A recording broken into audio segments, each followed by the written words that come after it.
လူများစုဟာဒီကုမ္ပဏီရဲ့နာမည်ကိုတော့မကြားဘူးကြပါဘူး။ဒါပေမဲ့ဒီကုမ္ပဏီဟာကမ္ဘာကြီးကိုတကယ်ပဲလက်ဝဲကြီးဟုတ်မောင်ပိုင်စီထိန်းချုပ်ထားတာပါ။ American ဘဏ်အများစုကိုဘယ်သူတွေထိန်းချုပ်ထားလဲဆိုရင်တော့ BlackRock ကုမ္ပဏီပါပဲ။နာမည်ကြီးစီးပွားကုမ္ပဏီကြီးတွေအားလုံးကိုဘယ်သူပိုင်လဲဆိုရင်လည်း BlackRock ကုမ္ပဏီပါပဲ။လှုပ်ဝက်စမ်းကြတဲ့မီဒီယာလုပ်ငန်းကြီးတွေအားလုံးကိုပိုင်ဆိုင်ထားပြီးကမ္ဘာတွင်းမှာအယောင်းဝယ်ဖြစ်နေတဲ့ stock share တွေရဲ့30%လောက်ကိုလည်း BlackRock ကပဲကြီးစိုးနေတာပါ။အခုဆိုရင်ဒီကုမ္ပဏီဟာအစိုးရတွေကိုပါလွှမ်းမိုးဖို့ကြိုးစားနေပါပြီ။ဒါတွေအားလုံးကြောင့် BlackRock ဟာပိုင်ဆိုင်မှု American dollar 30 trillion အထိစုဆောင်းနိုင်ခဲ့ပါတယ်။ဟုတ်ပါတယ်။ billion မဟုတ်ပါဘူး။တကယ်ကို trillion ပါ။ဒီပမာဏဟာ American နိုင်ငံတစ်ခုလုံးရဲ့စုစုပေါင်း GDP ရဲ့တဝက်နီးပါးတောင်ရှိပါတယ်။ပိုပြီးအံ့ဩစရာကောင်းတာကအခုဆိုရင် American နဲ့တရုတ်အစိုးရတို့ဟာစီးပွားရေးပြက်ကတ်တွေကနေလွတ်မြောက်ဖို့အတွက် BlackRock ကိုပဲအားကိုးနေရတဲ့အထိပါပဲ။ BlackRock ကုမ္ပဏီရဲ့တည်ထောင်သူနဲ့ CEO ဟာဆိုရင်ဩဇာအာဏာကြီးမားတဲ့နိုင်ငံခြားဆက်ဆံရေးကောင်စီ CFR နဲ့ကမ္ဘာ့စီးပွားရေးဖိုရမ် WEF တို့ရဲ့ဘုတ်အဖွဲ့ဝင်တော်ဖြစ်နေပါပြီ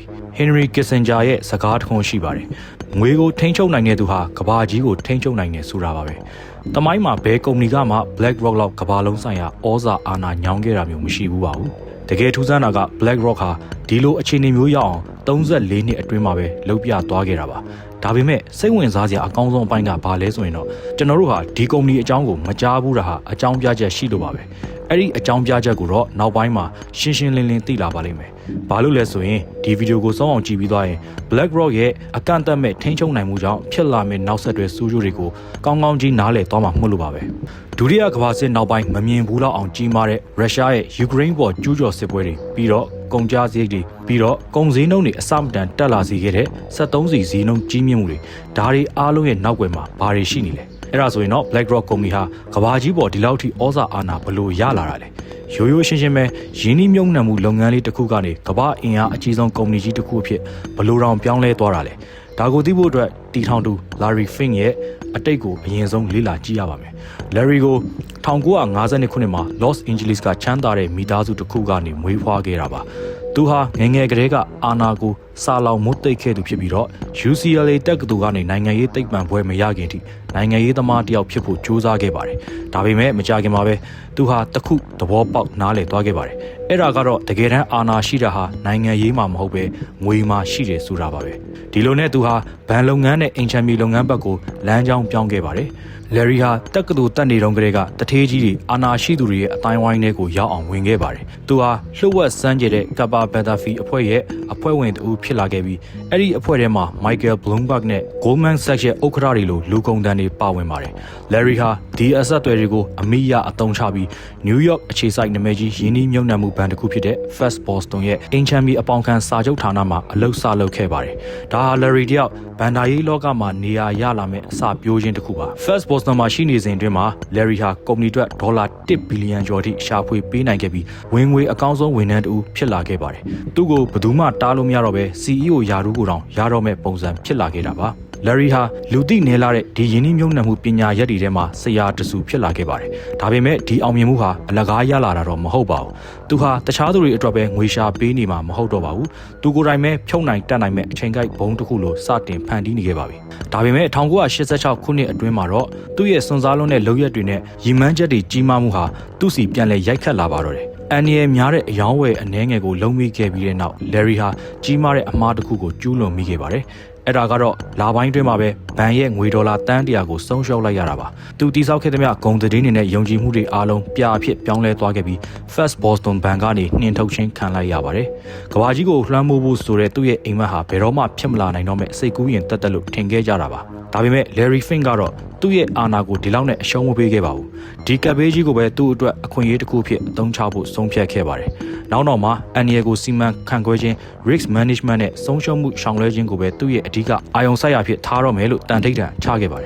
်ဒီလိုနဲ့အသက်36နှစ်မှာအလုတ်လက်မဲ့ဖြစ်သွားခဲ့တဲ့ Larry ဟာသူ့ရဲ့ Kappa Betafi အဖွဲ့ကမိတ်ဆွေဟောင်းတချို့နဲ့ပြန်လည်ပူးပေါင်းပြီးတော့1988ခုနှစ်မှာ BlackRock ကုမ္ပဏီကိုစတင်တည်ထောင်ခဲ့ပါတယ်အချိန်တိုအတွင်းမှာပဲ Larry ဟာငွေတွေတန်းနဲ့ချီရှာနိုင်ခဲ့ပါတယ်9နှစ်အတွင်းမှာပဲ BlackRock ရဲ့တန်ဖိုးဟာဒေါ်လာ9သန်းကနေဒေါ်လာ8ဘီလီယံကျော်အထိထိုးတက်သွားခဲ့တာပါ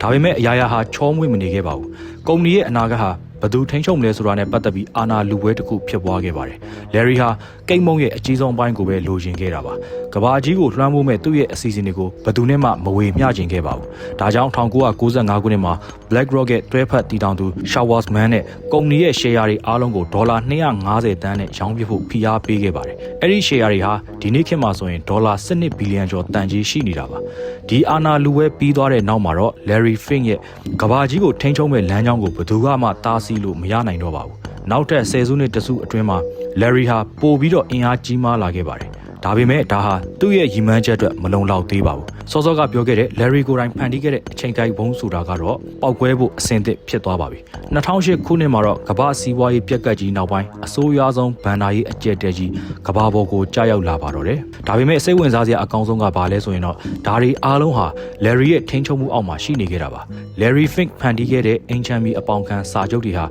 ဒီဘုံရဲ့စနက်တံဖြစ်နေခဲ့လို့ပါပဲ။ Larry ဟာ2008စီးပွားရေးပြက်ကတ်ဖြစ်လာမယ်ဆိုတာကိုကြိုတင်သိနေတဲ့အတွက် BlackRock ရဲ့ယင်းနှိမ့်မြုပ်နှံမှုတွေကိုဘေးကင်းအောင်ကြိုတင်ကာကွယ်ထားနိုင်ခဲ့ပါတယ်။တကယ်တော့ဒီကပ်ဘေးကြီးဟာ Larry Fink အတွက်အခွင့်အရေးကြီးဖြစ်လာခဲ့တာပါ။ဘာလို့လဲဆိုရင် Larry ဟာအဲ့ဒီအချိန်တုန်းက Wall Street လောကမှာဒီပြဿနာကိုဖြေရှင်းပေးနိုင်ခဲ့တဲ့တဦးတည်းသောလူဖြစ်နေခဲ့လို့ပါပဲ။ Larry ဟာအဲ့ဒီအချိန်ကဘန်နာရေးဝန်ကြီး Timothy Geithner နဲ့ရှိတဲ့သူ့ရဲ့ပုံကိုယ်ရေးအဆက်အသွယ်တွေကိုအသုံးချပြီးပျက်စီးသွားတဲ့ဘဏ်တွေရဲ့ပိုင်ဆိုင်မှုတွေကိုစီမံခန့်ခွဲဖို့ပြိုင်ဘက်မရှိ contract စာချုပ်တွေကိုရယူနိုင်ခဲ့ပါတယ်။ဒီကပ်ဘေးကိုအသုံးချပြီးသူဟာ Wall Street ရဲ့ဩဇာအရှိဆုံးလူသားဖြစ်လာခဲ့ပါပြီ။ဒါပေမဲ့ဒါဟာ Wall Street မှာတင်ရှိပါသေးတယ်။ကဘာကြီးကိုလွှမ်းမိုးဖို့ဆိုတာတော့နည်းနည်းလေးတော့ဝေးပါသေးတယ်။ဒါဆိုရင် Larry Fink ဟာအစိုးရတွေနဲ့ကဘာစီးပွားရေးကိုဘယ်လိုထိန်းချုပ်လိုက်တာလဲ။ BlackRock ကုမ္ပဏီဟာ ETF Exchange Traded Funds လို့ခေါ်တဲ့ယင်းနှိမ့်မြုပ်နှံမှုရန်ပုံငွေအသစ်တွေကိုမိတ်ဆက်ပြီးနောက်ထပ်အောင်မြင်မှုတစ်ခုကိုရယူခဲ့ပါတယ်။နီးပညာစံတယ်လို့ထင်ရပေမဲ့ရိုးရိုးလေးပါပဲ။အဲ့ဒါကတော့တိကျတဲ့လုပ်ငန်းကဏ္ဍတစ်ခုတည်းကကုမ္ပဏီအားလုံးမှာငွေစုပြုံပြီးယင်းနှိမ့်မြုပ်နှံတဲ့စနစ်တစ်ခုဖန်တီးလိုက်တာပါ။ဒီစနစ်ဟာတည်ငြိမ်ပြီးအမျက်စွန်းတည်ကြတဲ့အတွက်လူကြိုက်အလွန်များသွားခဲ့ပါတယ်။ BlackRock ဟာဒီဈေးကွက်အသစ်မှာအကြီးမားဆုံးကစားသမားတစ်ဦးဖြစ်လာပြီးဘဏ်ကြီးတွေကနေတာမန်အငိမ့်စားရန်ပုံငွေတွေထိနေရာတိုင်းကငွေတွေကိုပိုက်စိတ်တိုက်စုပ်ယူလာပါတော့တယ်။ BlackRock ဟာအရာရာကိုထိန်းချုပ်လာနိုင်ခဲ့ပါပြီ။ Stock ဈေးကွက်တွေကနာမည်ကြီး corporation ကြီးတိုင်းရဲ့ share တွေကိုလိုက်ပြီးတော့ဝယ်ပါတော့တယ်။ကျွန်တော်တို့သိတဲ့ဘယ်ကုမ္ပဏီကြီးတွေကိုပဲကြည့်ကြည့်အဲ့ဒီနောက်ကွယ်မှာ BlackRock ကုမ္ပဏီရဲ့နာမည်ကိုမလွဲမသွေတွေ့ရမှာပါ။ Larry ဟာနီးပညာရဲ့စွမ်းအားကိုလည်းကြိုမြင်ခဲ့ပါတယ်။ဒါကြောင့်ဘယ်ယင်းနှိမ့်မြုပ်နှံမှုကငွေရမလဲဆိုတာကိုတွက်ချက်ပေးနိုင်တဲ့စူပါကွန်ပျူတာတစ်လုံးတိစောက်ဖို့ငွေအမြောက်များသုံးခဲ့ပါတယ်။ Aladdin လို့အမည်ရတဲ့ဒီ program ဟာ BlackRock ကုမ္ပဏီအတွက်ဒေါ်လာ20 trillion တန်ဖိုးရှိတဲ့ပိုင်ဆိုင်မှုတွေကိုစီမံခန့်ခွဲပေးနေတာပါ။နှိုင်းယှဉ်ပြမယ်ဆိုရင်ဒေါ်လာ20 trillion ဆိုတာအမေရိကန်နိုင်ငံတစ်ခုလုံးရဲ့ GDP ထက်တောင်များပါသေးတယ်။ BlackRock ဟာဒီငွေတွေပိုင်ဆိုင်မှုတွေကိုအသုံးပြုပြီးစီးပွားရေးအပေါ်သူ့ရဲ့ထိန်းချုပ်မှုကိုပုံမပြန့်နှံ့စေခဲ့ပါတယ်။အခုဆိုရင်သူတို့ဟာအစိုးရတွေနဲ့ခွဲမြောက်အောင်ပတ်သက်နေပါပြီ။2008ခုနှစ်တုန်းကလိုပဲကိုရိုနာဗိုင်းရပ်စ်ကြောင့်ဖြစ်လာတဲ့စီးပွားရေးပြက်ကတ်ကနေအခုဆိုရင်သူတို့ဟာအစိုးရတွေနဲ့ခွဲမြောက်အောင်ပတ်သက်နေပါပြီ။ကိုရိုနာဗိုင်းရပ်စ်ကြောင့်ဖြစ်လာတဲ့စီးပွားရေးပြက်ကတ်တွေကနေကာကွယ်ဖို့အတွက်အမေရိကန်ဗဟိုဘဏ်ဟာသူတို့ရဲ့ယင်းနှိမ့်မြုပ်နှံမှုတွေကိုစီမံပေးဖို့ BlackRock ကုမ္ပဏီကိုပဲငှားရမ်းခဲ့ရပြန်ပါတယ်။ BlackRock ဟာဒီလိုအစိုးရတွေရဲ့အားကိုးရမှုကိုအသုံးချပြီးသူတို့ရဲ့ empire ကိုပုံမကြီးထွားအောင်လုပ်ခဲ့ပါတယ်။အဲ့ဒါတွေကြောင့်ပဲ Larry Fink ဟာစီးပွားရေးတွေမကပဲတကမ္ဘာလုံးကိုပါမကြုံစဘူးဩဇာအာဏာနဲ့လွှမ်းမိုးထားနိုင်တဲ့ဘီလီယံအာဏာရှင်ကြီးတစ်ယောက်ဖြစ်လာခဲ့ပါတော့တယ်။သူဟာကမ္ဘာခေတ်ရည်စည်းကြောင်းတွေယဉ်ကျေးမှုတွေနိုင်ငံခြားရေးမူဝါဒတွေနဲ့ဘဏ်တွေကိုပါထိန်းချုပ်ထားပါတယ်။ကမ္ဘာခေါင်းဆောင်တွေဟာသူတို့ရဲ့လက်ခုပ်ထဲကရည်ရည်လိုပါပဲ။ကမ္ဘာစီးပွားရေးရဲ့30%ကိုကြီးကြပ်နေတဲ့ BlackRock ဟာအခုဆိုရင်မီဒီယာကုမ္ပဏီတွေဘဏ်တွေရေနံကုမ္ပဏီတွေနဲ့လက်နက်ထုတ်လုပ်ရေးလုပ်ငန်းတွေထိကဏ္ဍတိုင်းမှာ share တွေပိုင်ဆိုင်ထားပြီးမကြာသေးမီနှစ်တွေအတွင်းမှာတော့ Larry Fink ဟာကမ္ဘာကြီးပေါ်သူ့ရဲ့ထိန်းချုပ်မှုကိုစတင်ပြသလာတဲ့အတွက်နောက်ဆက်တွဲအကျိုးဆက်တွေဟာပုံမကြောက်စရာကောင်းလာနေပါပြီ။ BlackRock ကုမ္ပဏီဟာကမ္ဘာကြီးကိုဒီလောက်ကောင်းကောင်းကြီးထိန်းချုပ်ထားနိုင်တဲ့လှုပ်ဝက်ချက်တွေကတစ်ခုကတော့မီဒီယာတွေကိုလက်ဝက်ကြီးအုပ်ထားတာကြောင့်ဖြစ်ပါတယ်။သူတို့နဲ့မဟာမိတ်တွေဖြစ်တဲ့ Vanguard ယင်းနှိမ့်မြုပ်နှံမှုကုမ္ပဏီကြီးနဲ့ပူးပေါင်းပြီးအခုဆိုရင် BlackRock ကုမ္ပဏီဟာ Fox ရဲ့ 18%, CBS ရဲ့ 16%, NBC, MSNBC, CNBC နဲ့ Sky ရုပ်သံလိုင်းတွေကိုပိုင်ဆိုင်ထားတဲ့ Comcast ရဲ့ 13%ပြီးတော့နာမည်ကြီး Walt Disney ရဲ့ 12%ထိကိုထိန်းချုပ်ထားပါတယ်။ဒါဟာဘာကိုဆိုလိုတာလဲဆိုရင်တော့ဒီမီဒီယာကုမ္ပဏီကြီးတွေဟာမူဝါဒတစ်ခုခုကိုမချမှတ်ခင်မှာ BlackRock ရဲ့သဘောထားကိုအရင်ဆုံးတောင်းခံရတော့မှာပါ။နီးပညာလောက Big Tech မှာလည်းဒီတိုင်းပါပဲ။ Google, Facebook, Twitter, Amazon စတဲ့နာမည်ကြီးကုမ္ပဏီကြီးတွေရဲ့အကြီးမားဆုံး share ရှင်ဟာလည်း BlackRock ကုမ္ပဏီဖြစ်နေပါတယ်ဒီလိုနီးမျိုးစုံနဲ့နယ်ပယ်ချဲ့ထွင်လိုက်တဲ့အတွက်အခုဆိုရင်သူတို့ဟာကမ္ဘာမီဒီယာလောကရဲ့90%ကျော်ကိုချုပ်ကင်ထားနိုင်ခဲ့ပါပြီဒါကြောင့်လဲကျွန်တော်တို့ဟာသူတို့အကြောင်းမကြားဘူးတာမစမ်းပါဘူးမီဒီယာကိုထိန်းချုပ်ခြင်းဟာကမ္ဘာကြီးကိုတင်ပိုက်ဖို့အတွက် BlackRock ကုမ္ပဏီရဲ့အရေးကြီးဆုံးခြေလှမ်းတစ်ခုဖြစ်လို့ပါပဲ BlackRock ကုမ္ပဏီရဲ့ထိန်းချုပ်မှုဟာမီဒီယာတွေမကပဲဒီကမ္ဘာလုံးရဲ့စီးပွားရေးနဲ့နိုင်ငံရေး data တွေအထိပါရောက်ရှိနေပါပြီစောစောကပြောခဲ့တဲ့ Aladdin Super Computer ဟာဘယ်ကနေဒီအချက်လက်တွေရနေတာလဲဒီနေရာမှာပိုပြီးကြောက်စရာကောင်းလာပါပြီBlackRock ကုမ္ပဏီဟာဘဏ်တွေအာမခံကုမ္ပဏီတွေ social media တွေနဲ့အငြိမ်းစားရန်ပုံငွေတွေကိုပါပိုင်ဆိုင်ထားတဲ့အတွက်ကမ္ဘာပေါ်ကလူတိုင်းရဲ့ကိုယ်ရေးအချက်လက် personal data အမြောက်များကိုလက်ဝဲကြီးအုပ်မောင်းပိုင်စီရရှိထားပါတယ်သူတို့ဟာဒီ data တွေကိုသုံးပြီးကုမ္ပဏီရဲ့သုံးဖြတ်ချက် data မကပဲအစိုးရတွေရဲ့မူဝါဒတွေကိုပါသူတို့အလိုကျလှည့်စားချဲ့လည်နေကြပါတယ်ဥပမာအားဖြင့်ဥရောပသမဂ္ဂ EU ရဲ့ဗန်များဆိုင်ရာစီမင်းစည်းကမ်းတွေကိုစီမံခန့်ခွဲဖို့ contract စာချုပ်ကို BlackRock ကုမ္ပဏီကပဲရရှိခဲ့ပါတယ်ဒါပေမဲ့သူတို့ကိုယ်တိုင်ပြန်လည်ထိန်းချုပ်ရမယ့်ဘဏ်တွေရဲ့ share တွေကိုတော့သူတို့ကိုယ်တိုင်ပိုင်ဆိုင်ထားတဲ့သူတို့နောက်ွယ်ကလှုပ်ဝက်သဘောတူညီချက်တွေကိုအခုခါမှာစုံစမ်းစစ်ဆေးမှုတွေပြုလုပ်နေရပါပြီ2016ခုနှစ်ဘဏ္ဍာရေးဂျာနယ် Journal of Finance ရဲ့လေ့လာမှုတစ်ခုအရ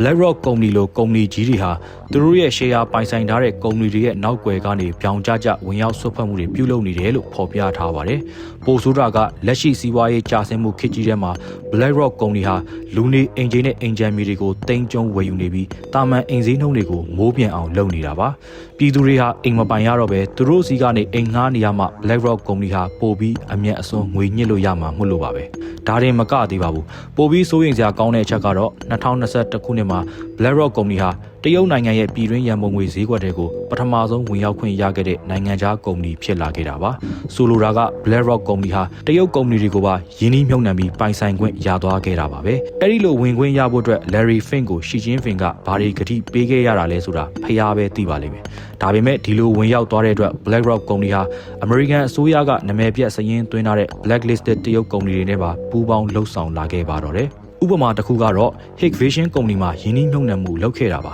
ဒီကုမ္ပဏီဟာတရုတ်အစိုးရရဲ့စစ်တပ်နဲ့အရက်ဖက်သုံးလုံခြုံရေးနည်းပညာတွေကိုပါထုတ်လုပ်ပေးနေပြီးလူအခွင့်အရေးချိုးဖောက်မှုတွေကြောင့်နာမည်ကြီးနေတဲ့ကုမ္ပဏီတစ်ခုဖြစ်ပါတယ်စိတ်မကောင်းစရာတစ်ခုကတော့တရုတ်နိုင်ငံတဲကိုစီးဝင်သွားတဲ့ဒီငွေတွေဟာတာမန်ပြည်သူတွေရဲ့ဘဏ်အကောင့်တွေနဲ့အငြိမ်းစားရန်ပုံငွေတွေတဲကဖြစ်နေတာပါပြည်သူတွေဟာသူတို့ရဲ့ငွေတွေကို BlackRock နဲ့တရုတ်ကွန်မြူနစ်ပါတီ CCPC ရောက်နေမှန်းတော့မသိကြပါဘူးဒီလိုအာဏာရှင်စနစ်တွေကို BlackRock ကငွေကြေးထောက်ပံ့နေတာဟာအနောက်နိုင်ငံဒီမိုကရေစီကမ္ဘာကြီးအတွက်အလွန်ဆိုးရွားတဲ့အလားအလာဖြစ်လာပါတယ်မကြာသေးခင်ကပဲ BlackRock ကုမ္ပဏီဟာတရုတ်နိုင်ငံမှာယင်းနှိမ့်မြုပ်နှံမှု3ဆလောက်တိုးမြင့်မှုသူတို့ရဲ့ယင်းနှိမ့်မြုပ်နှံသူတွေကိုပါတိုက်တွန်းခဲ့ပါသေးတယ်တရုတ်နိုင်ငံဟာသူတို့ရဲ့ပြည်တွင်းကုမ္ပဏီတွေကိုကွန်မြူနစ်ပါတီရဲ့လက်ဝေခံအဖြစ်ပဲသတ်မှတ်ထားတာပါတစ်ဖက်မှာလည်း BlackRock ကုမ္ပဏီဟာတကမ္ဘာလုံးရဲ့အချက်လက် data တွေကိုပါပိုင်ဆိုင်ထားပါတယ် TikTok ရဲ့ data ရမှုဆိုတာ BlackRock ကုမ္ပဏီနဲ့ရှင်ရင်ကလေးကစားစရာလောက်ပဲရှိတာပါ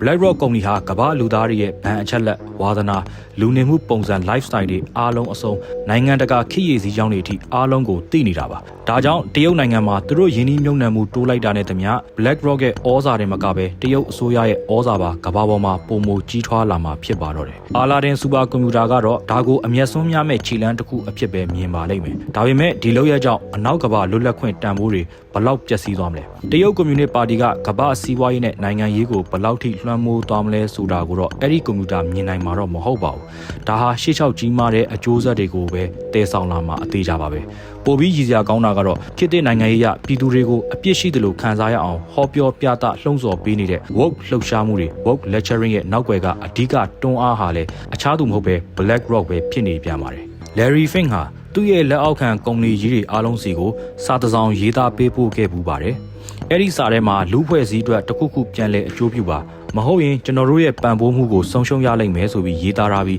းအများပိုင်ဖြစ်စေပုဂ္ဂလိကပိုင်ဖြစ်စေကုမ္ပဏီတိုင်းဟာလူမှုရေးဆိုင်ရာရည်ရွယ်ချက်ကောင်းတွေရှိဖို့လူအဖွဲ့အစည်းကတောင်းဆိုနေပြီလို့ဆိုထားပါတယ်ဝီဂါမွတ်စလင်တွေကိုနှိပ်စက်ညှဉ်းပန်းနေမှုတွေနဲ့တရုတ်ပြည်သူတွေကိုပိတ်လောင်ထားတဲ့စနစ်တွေနောက်ွယ်မှာပြောင်ကြကြငွေကြေးထောက်ပံ့နေတဲ့အနောက်ကမ္ဘာယဉ်ကျေးမှုရဲ့အခြေခံအုတ်မြစ်တွေကိုချင်းချောက်နေတဲ့အာဏာရှင်နျူကလ িয়ার စနစ်ကြီးကိုငွေကြေးထောက်ပံ့နေတဲ့ကုမ္ပဏီတစ်ခုစီကနေဒီလိုစကားမျိုးတွေထွက်လာတာဟာတကယ်ကိုတော့ရည်စရာကောင်းပါတယ်BlackRock ရဲ့ဒီလိုတွန်းအားပေးမှုတွေကြောင့်ပဲဒီနေ့ခေတ်ကုမ္ပဏီကြီးတွေမှာ ESG score တို့မဟုတ်ရေရှည်တည်တဲ့ရင်းနှီးမြှုပ်နှံမှုရမှတ်ဆိုတာရှိလာပါတော့တယ်ဒါဟာကုမ္ပဏီတွေရဲ့နိုင်ငံရေးနဲ့လူမှုရေးဆိုင်ရာဟန်ပြမျက်နှာဖုံးတွေပေါ်မူတည်ပြီးအမှတ်ပေးတဲ့စနစ်တစ်ခုလိုဖြစ်လာတာပါဥပမာ Nike လိုကုမ္ပဏီမျိုးကခီးရည်စည်းကြောင်းအကြိုက်ဘုတ်ကြော်ညာတွေလုပ်တာဒါမှမဟုတ် social media ပေါ်ကသဘောထားကွဲလွဲတဲ့နိုင်ငံရေးအမြင်တွေကိုပိတ်ပင်ပစ်လိုက်တာမျိုးတွေလုပ်ရင် ESG ရမှတ်မြင်လာတာမျိုးဖြစ်ပါတယ်ကုမ္ပဏီတွေရဲ့ website တွေမှာကြည့်ရင်သူတို့ရဲ့ ESG ရမှတ်တွေကိုဂုဏ်ယူတင့်တယ်စွာပြသထားပါတယ် ESG ဆိုတာ